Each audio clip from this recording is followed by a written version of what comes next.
En tant qu'arbitre de la loi et en toute connaissance de la jurisprudence historique dans ce pays, la race doit être toujours considérée comme une variable. Votre temps est précieux, Maître Keating. Je vous suggère de ne pas le gâcher en présentant des arguments que vous avez déjà formulés. Ce ne sont pas mes mots, juge Strickland. Ce sont les vôtres. Vous les avez écrits en 1985, dans le verdict de l'affaire Bryant contre la ville de Topeka, concernant la clause de protection égale face à un système d'attribution de logements sociaux.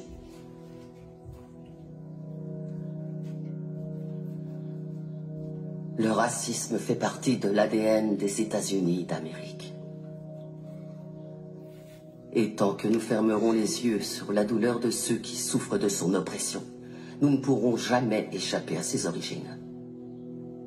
Le seul garde-fou dont peuvent bénéficier les personnes de couleur, c'est le droit de se défendre, et nous ne leur accordons même pas. Ce qui veut dire que la promesse de l'égalité des droits n'a jamais été remplie. En raison de l'échec de notre système judiciaire et de notre défense publique en particulier. L'époque de la ségrégation n'est toujours pas derrière nous. L'époque où les lois ont rendu illégal que les Noirs et les Blancs soient enterrés dans le même cimetière. Où on catégorisait les gens en carterons ou en octavons. Où on punissait un Noir parce qu'il avait demandé des soins médicaux dans un hôpital pour Blancs. Certains prétendent que l'esclavage est révolu. Mais allez dire ça aux prisonniers qui sont parqués dans des cages et à qui on dit qu'ils n'ont pas le moindre droit.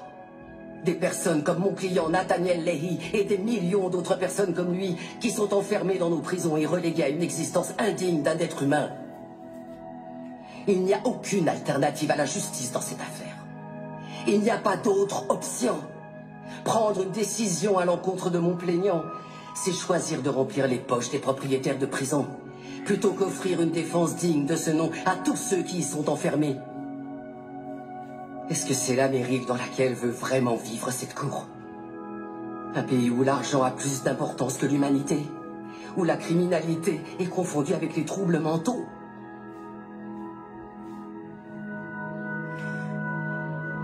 Le 6e amendement a été ratifié en 1791. C'était maintenant il y a 226 ans.